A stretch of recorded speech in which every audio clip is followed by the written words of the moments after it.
Chapter 38, Believe. New Year's Eve arrived and everyone headed to the party at the high school. Balloons and streamers filled the gym and hallways, and a DJ from an Evanston radio station played everything from country and top 40 to big band to cater to the diverse crowd ranging from young children to octogenarians. I danced with Annetta a bit, then we taught my little sisters some Western swing. Diane's favorite move was when she stood behind me and let her feet slide forward as I pulled her between my feet and sent her flying to her feet 10 feet in front of me. "My turn," said Alicia when a polka began. I looked at her dubiously. "Do you dare?" Alicia looked puzzled, but soon understood as we spun in half turns around the floor, often tripping over each other and nearly crashing to the floor, which kept us both laughing until we finally gave up altogether. "My turn," said Amy when a slow song came on. I took her right hand and wrapped my other arm around her waist. She wrapped an arm around my neck and pulled herself close against me. We shuffled around in a slowly spinning circle. I had to admit that a special bond had grown between us since the rescue. While she rarely expressed her gratitude verbally, I easily sensed it in her subtle actions and the way she sometimes looked at me. I let go of her hand when the song ended, and she gave me a tight hug, then smiled shyly and disappeared into the small crowd. By 10 o'clock, I found myself feeling restless. "Let's go for a walk," I told Netta, and we left the gym and strolled hand in hand through the halls. "Does this seem like New Year's Eve to you?" I asked. "It's not Times Square, if that's what you mean." "Yeah, I guess I kind of miss the crowds." "We could go to Evanston," Netta suggested. I looked at her with a small grimace. Would we really find a crowd in a town of 12,000 people? "I don't know," she said. "I hear they have fireworks, at least." "Let's go," I said, brightening up. I wanted to have fun tonight. I didn't want to begin a new year with boredom. If we stayed here, restlessness was inevitable. A few fireworks might just make the difference. We found our coats and headed outside to my car. The drive to Evanston would take an hour, but I knew we had made the right decision long before we arrived. Sitting inside my dark, warm car with open fields of wind-blown snow flying by and bright stars lighting up the black sky, my spirits rose considerably. I felt the sensation of going somewhere. The motion, the direction, the miles of scenery passing by all felt exciting. We rode out to meet the future head on rather than passively waiting for it to find us. "Why do you like me?" I asked, feeling invincible, daring to ask questions I'd have been too shy for until recently. "I can't help it," she replied. She watched me stare out the windshield for a minute and then continued. "You have many admirable traits for starters. You're determined and bright. You're kind and daring. You like to learn. You're active. I like the way your eyes light up every time we step outside. But mostly, I feel comfortable around you. You make me happy. I just like you." "Does that answer your question?" she asked when I didn't respond. "Yes," I told her. "And to think, all this time, I thought you just wanted me for my car." "And you're beautiful," she added. "Does that bother you?" "Not when you say it." I had my doubts about whether I was really that good looking, but I wouldn't try to change her mind. That's what love does, I thought. It sees the good. It doesn't have to ignore the bad, but it focuses on the good and the beautiful. "I wish I could see myself the way you do," I added. Annetta thought about that for a moment and asked, "You're not completely on your side, are you?" "What do you mean?" "I mean, you're not exactly your own best friend." I had a vague idea what she meant, but glanced at her for clarification anyway. "A best friend is loyal. He would stand up for you. He would tell everyone about your best side and patiently forgive the insignificant flaws. I think you tend to hold up your flaws to the world as proof that you're not really lovable, and that's simply not true." "I never thought of it that way," I admitted, but what? "I'm not sure I'd feel comfortable going around telling everyone how great I am. Doesn't that seem kind of cocky?" "It's cocky when you don't believe it deep down inside and you try to compensate with false bravado, or when you think you're better than everyone else, but that's not the same thing as liking who you are. Because when you truly believe in yourself, then you don't need to say anything. You don't need to prove your worth to anyone. You just know it, and you expect everyone else to know it. And because you know it, then everyone else catches on and they believe it too." I guess I could try, but I'm not sure I know how to change such deep down beliefs. Look, she said, sounding a little impatient, it's not as hard as you're making it seem. You don't have to talk yourself into anything or figure it out. It's not a question of whether or not it's true. Some people just grow up knowing it, and they're no better than everyone else. Everyone else has the same right. You just decide to believe it. It's a choice. Besides, she added, I'm not sure I can carry on a long-term relationship with someone who doesn't like himself. Oh, I can do it, I assured her. That's easy. I like myself. I really like myself. I'm a really great guy, so why wouldn't I? I was partially joking when I said it, but even so, some of it stuck. It felt good to let myself believe it. Oh yeah? Annetta asked. Then say, I am beautiful. I am beautiful, I repeated obediently. And again, despite the awkward stretching of my comfort zone, part of me felt good to say so. And I thought that maybe I really could come to fully believe it. And I caught a glimpse of how much happier I would become if I succeeded. And that, I realized, is the key to keeping my transformation. If I didn't have Annetta around to believe in me, I'd have to do it myself. Chapter 39, Wishing.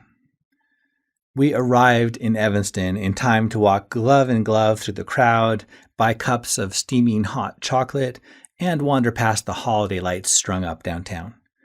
We exchanged Happy New Year's with strangers whenever we made eye contact, and that led to a brief conversation now and then. We eventually wandered over to a bridge spanning the Bear River.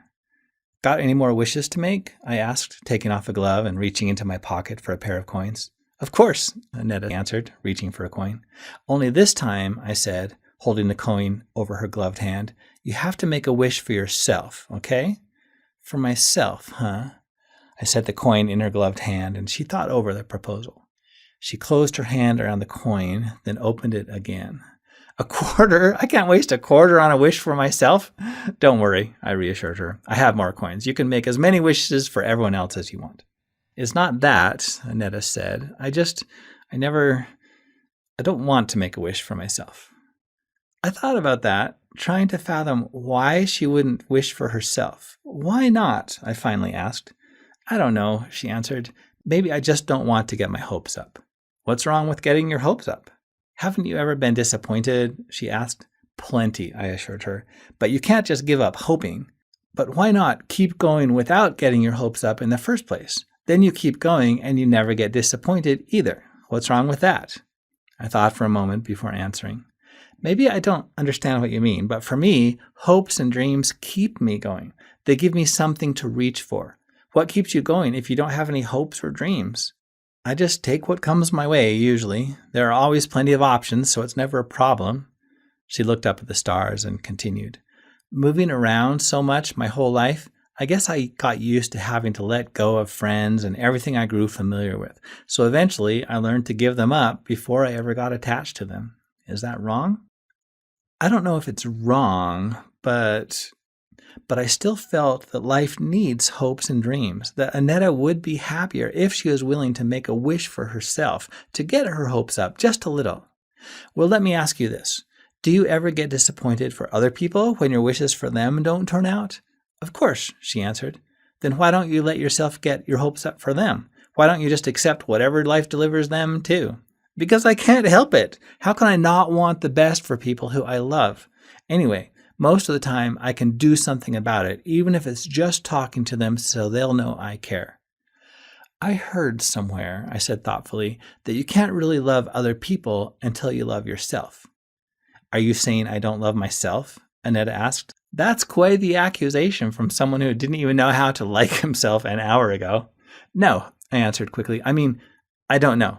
But if loving others means hoping for them, then why wouldn't loving yourself have the same result? Love hopeth all things, she said, quoting Corinthians and nodding thoughtfully. Maybe you're right, but there's something else. I instantly recognized the look in her eyes and felt a tiny surge of panic. I hadn't seen it for days, but this was the look she always got right before telling me she didn't want to get serious. Every time I wish for something for myself, she explained, something always goes wrong. Like what? I asked when she didn't continue. Like, she began, like everything, she said vaguely. I know you're thinking of something specific, I assured her, so you may as well tell me. Like last time I fell in love. How long ago was that? I asked. About a year ago, just before I graduated and moved home.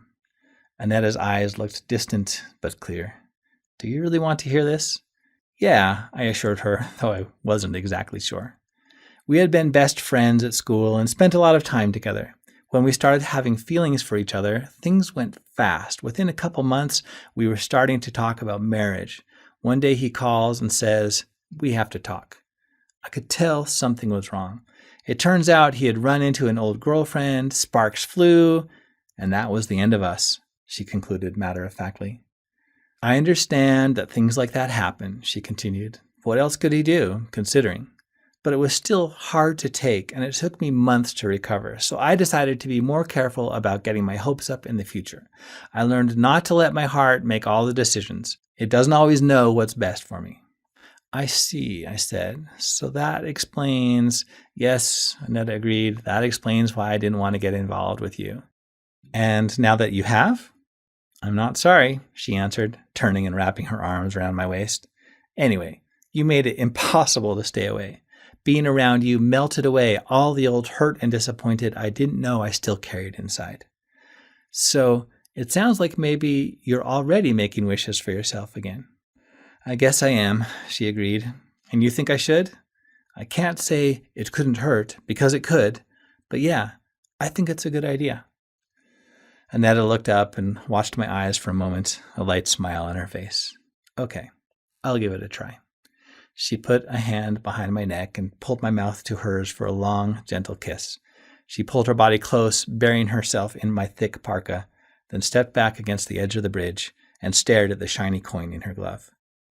After thinking for a moment, she closed her eyes and tossed the quarter lightly over her shoulder. The coin made a tinkling sound as it bounced once off the ice, then plopped into the freezing current. I took a step toward her and wrapped my arms around her again. How do you feel? I asked. Good, she said. I think I like this. Now then, I said, tell me your wish. I can't do that, Annetta objected. Then it won't come true. That's where you're wrong, I said. That part's a myth. The truth is, if you tell your wish to someone you trust, they can help it come true. That makes sense, Annetta conceded, but I still don't want to tell. This is all pretty new for me, you know. That's all right, I said. It doesn't matter what you wished for. I'm going to do everything I can to make your dreams come true anyway. Just then we heard a roar from the crowd several blocks away as they counted down the final seconds of the old year, and colorful fireworks lit up the sky with their brilliant blooms of red, blue, green, and gold fire and staccato percussion.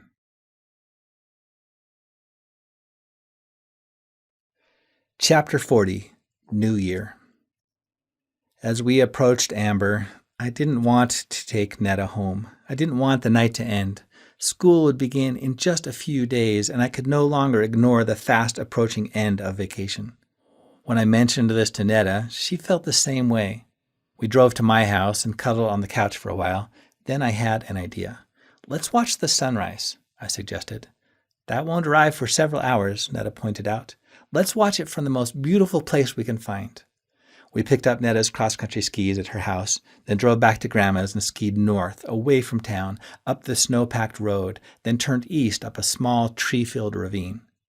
After climbing through the snow for a few minutes, the trees opened into a small clearing about 30 feet across. How's this? I asked. Netta nodded, and I went to work.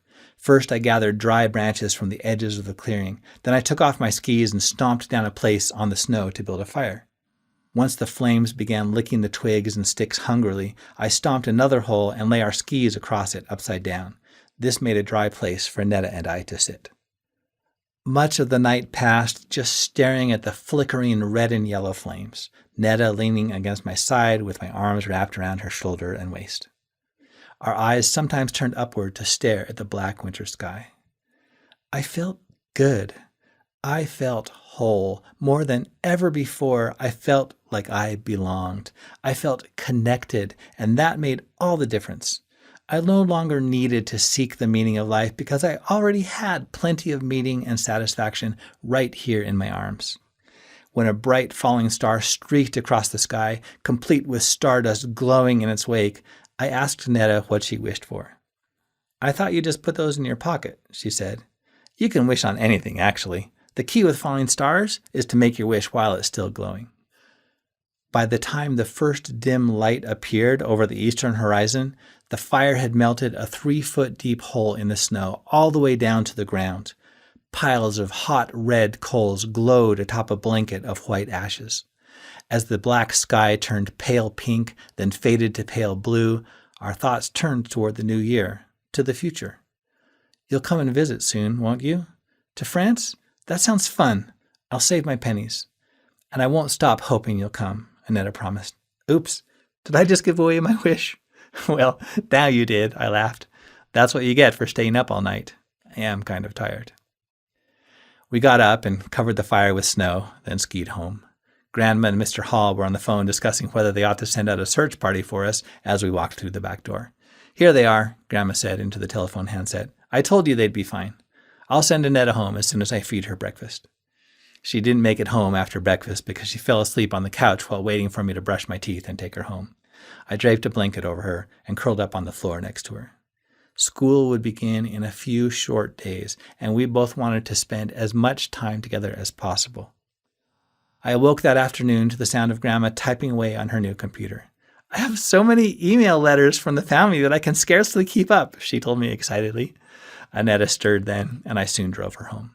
"Hey, Spence," Amy said as we walked into the living room. "Where you been all night? We built a campfire in the snow."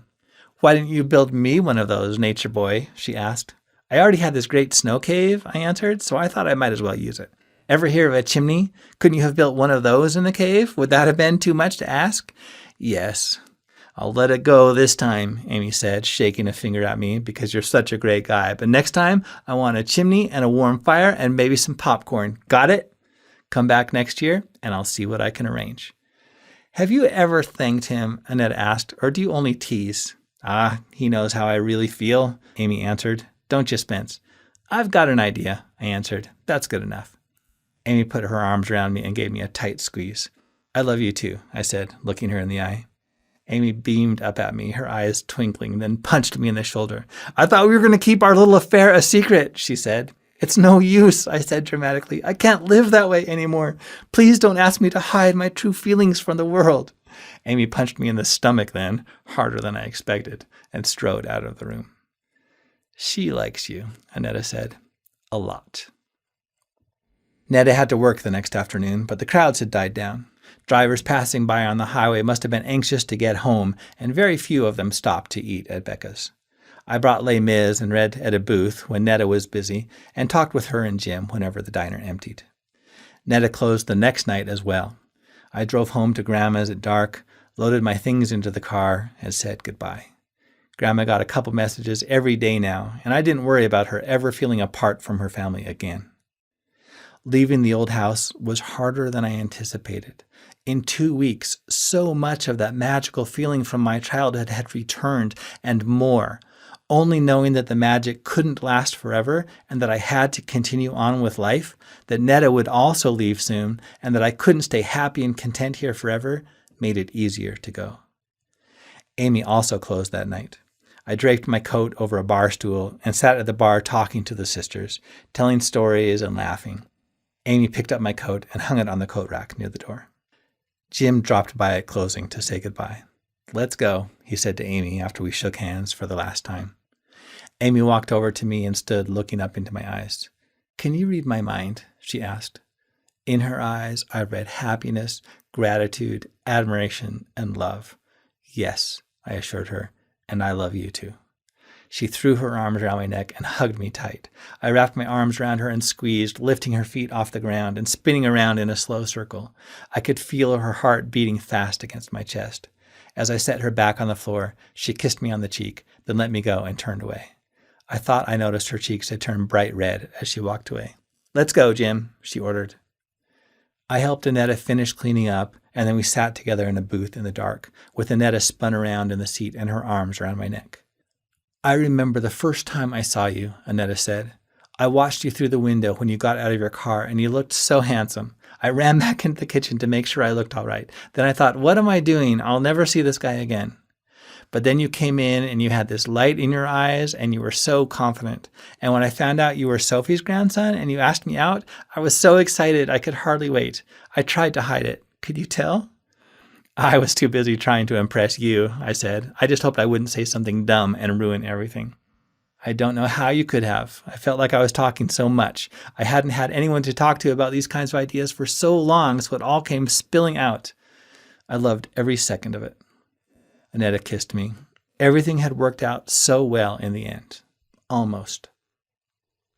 I thought we were getting used to the idea of moving away from each other, she whispered, but now that the time's come, I can hardly let you go. It feels like we've left so much unsaid. After that, we sat in silence for another 15 minutes. Annetta had her arms wrapped around my neck and breathed softly in my ear, each of us lost in our own thoughts and feelings. I don't have to be back for class till 8:30 tomorrow morning, I finally said, but it won't get any easier to leave, will it? The time's gone by so fast, she answered. Maybe it'll go by fast again until next time we see each other. At least then the waiting will be over, whenever that time comes. I'm going to miss you, I said. I miss you already, she agreed. Just get busy with school and all your friends, and maybe it won't be so bad. When I finally took my jacket from the coat hanger of the door, walked out of the diner, and drove west, leaving Amber behind, watching the neon sign of Becca's Diner disappear from my rearview mirror, I was filled with an intense, bittersweet anguish and nearly turned around and went back. Something felt unfinished, and that if I didn't go back, it would stay that way forever. So many plans remained vague and unclear. How could we have failed to discuss the future in greater detail? I knew Annetta loved me, but I didn't know exactly what that meant to her or what she expected of me. But I didn't want to ruin the mood tonight by asking such unanswerable questions. We could discuss them later, figure things out as we went along. And so I ignored the feeling and continued driving west. 15 miles later, the feeling was replaced by a deep inner calm. I drove along with the stereo off, afraid of disturbing the comforting peace. The gentle whistle of the wind as the car plunged through this cold air surrounded me and filled the darkness.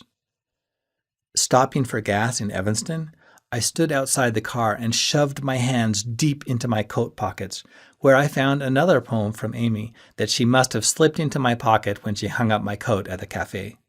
It brought back the exquisite ache of goodbye, but turned it sweet. You think you know my heart, but all you know is what you see, a ready smile, a hug for free, the outside surface part of me. If you could see inside, past the easy laugh, the pranks where I hide, then you would know that when I pause beneath the sky, when I feel the clouds pass by, when a tear swells in my eye, my heart thanks you, Spencer, for all you've done, for all you are, my dear friend, my daring rescuer, my guardian angel. You save me again and again because you are brave and kind and good. And so I see new possibilities in this spinning world and this dizzy life.